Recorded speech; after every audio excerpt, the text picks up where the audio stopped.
topic that is needed to be discussed under the chemistry of life is about the DNA structure. We all know that DNA is one of the forms of nucleic acids, so we can include, or we can give an introduction on what nucleic acids are. So, introduction.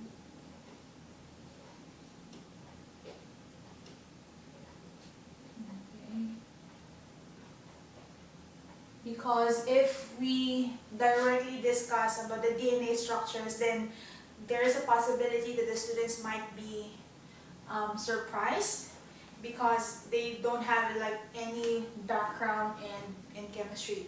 So it's best to like walk them through this process. So introduction. So in the case of nucleic acids, we have to elaborate as well.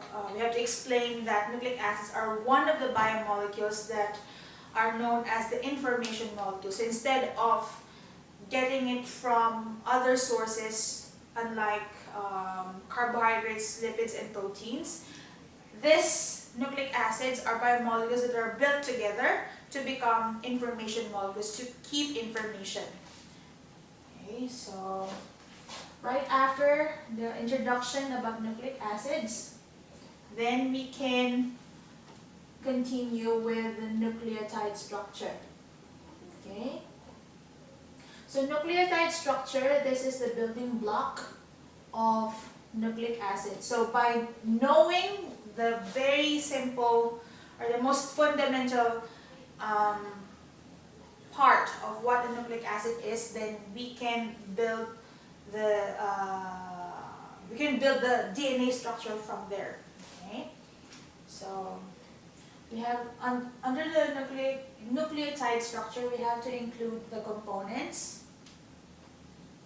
Okay, components such as the pentose sugar, which is discussed in the previous subtopic.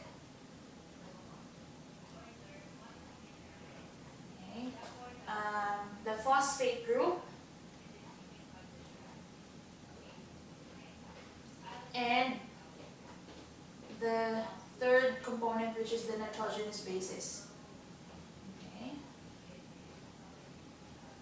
If a diagram is going to be provided for the student, it is also better to provide a diagram or an example of a chemical structure for each component, because we want to show to the student that the process of how we are going to build a nucleotide molecule or the nucleotide unit. So by showing the chemical structures together and incorporating the chemical reaction, condensation reaction, then the student would understand that the nucleotide unit is going to be built in this process.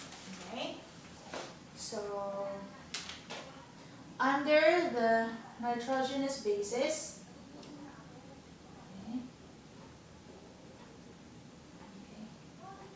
the types of the nitrogenous bases has to be, the student has to be familiar with the types as well.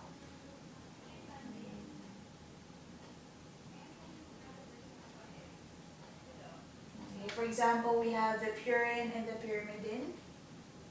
Okay. But the good thing here is that students doesn't need to memorize the exact structure of what purines and pyrimidines are. You can just say that purine is single ring nitrogenous base, whereas for pyrimidines they are double ring. So if a DNA double helix is going to be formed together, this is what's going to look like. But the students are not they are not really required to know the exact structure of what this nitrogenous bases are. Okay. Okay. So right after the familiarization in the nitrogenous bases, we can now form, or we can now add more nucleotides together to form polynucleotides. Okay, so the formation of a polynucleotide.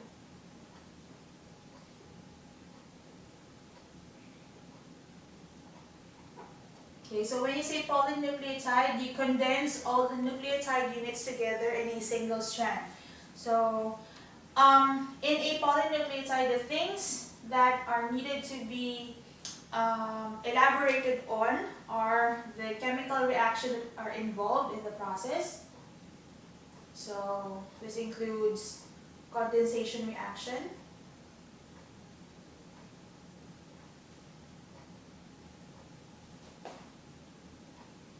okay, and the bonds that are formed. Okay. So is it going to be covalent bond? So for example, if the components under the nucleotide components are going to be formed together, pentose sugar, phosphate group, and nitrogenous bases is going to form covalent bond. But if we are going to condense nucleotide units together, it's going to form a different bond, which is what we call a phosphodiester bond. In SL students, phosphodiester bond can also be called as covalent bond, okay? Because they don't need to learn as much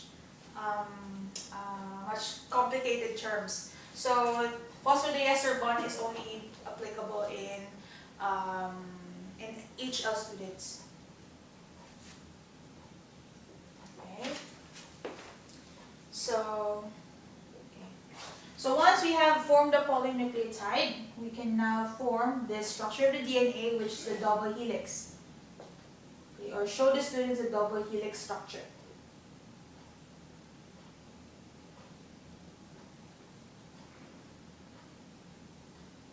Okay, so you have to elaborate as well that the DNA double helix is formed out of two polynucleotides together, wherein the nitrogenous bases between the polynucleotides are bonded together using hydrogen bonds. So it depends on the bases that are involved together.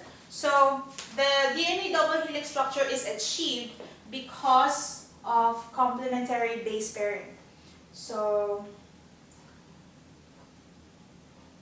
you can also tell to the students that complementary base pairing is also a way of checking whether correct bases are being attached to the parent strand. Okay.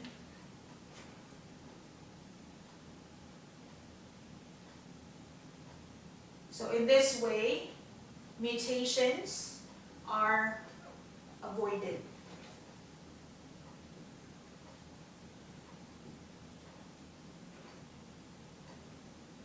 Complementary base pairing. Okay, so by knowing the informing about the complementary base pairing, you can also tell them that the adenine and thymine are bonded together using 2 hydrogen bonds, while cytosine and guanine are bonded together using 3 hydrogen bonds. So, okay. So for example, if there are in exams, if there are any structure-based questions, then we might be able to, the students will have a time to pinpoint which nitrogenous bases are present in that question. Okay, so another thing, okay, that is needed to be remembered, that DNA double helix, under the DNA double helix structure, they have to be informed about the bonds that are formed within the whole structure. Okay, so to cap off everything, the whole process of the DNA structure, that the formation of the DNA double helix is actually a semi-conservative process, meaning the original DNA is going to be used as a template to form the new DNA. Right after familiarizing the students with the structure of the DNA, we can now move forward with DNA replication. So, what to discuss in DNA replication? So, we need to, before we discuss the whole process, we have to make an introduction on the significance of the DNA replication. So if we can provide videos or like short clips on how the process is being done, then it's so much better. So first things first, we have to discuss the significance of this process, okay, which is to maintain the same DNA material, okay, or to maintain the same information in the DNA within each and every cell. Okay, so that is the significance of the DNA replication. So, as I have said a while ago in the previous video, that the process of building the DNA is actually a semi-conservative process. So there could be terms that is fairly new to students, so it's very important for them to be familiarized with this. So in the case of semi-conservative process, that you can just say that the DNA replication process needs an original DNA strand as the template strand to form a new DNA. So the formed daughter strand right after the process of DNA replications contains the old DNA strand. Okay, the half of it contains the old DNA strand. Okay, so the semi-conservative process, just like the formation of the DNA structure, this is being achieved through the process of complementary base pairing.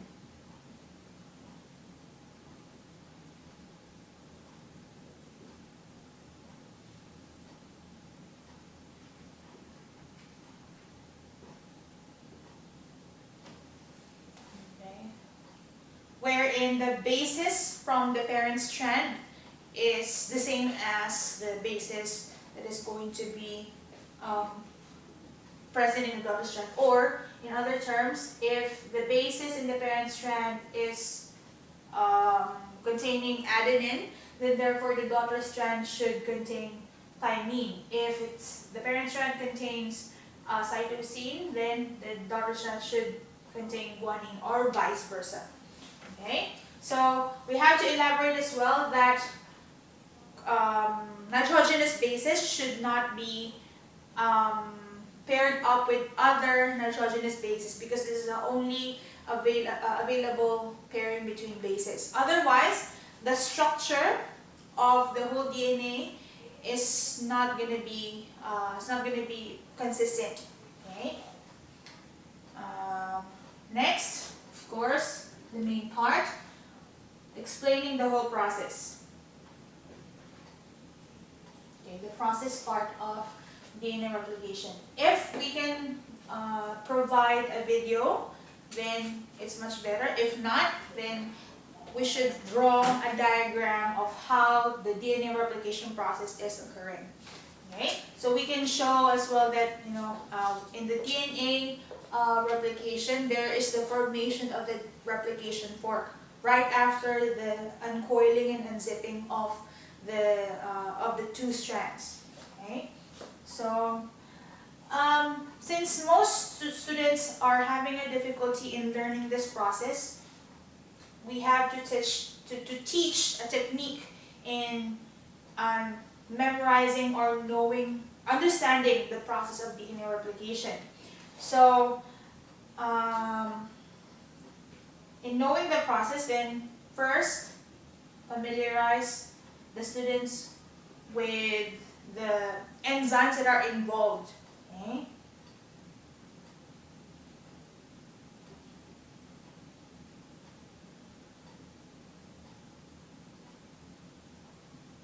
Know the enzymes that are involved in the process. Okay, so by identifying the enzymes that are involved in the process and knowing their function, okay, function of the enzymes, then we can now, the students can now write the whole process itself.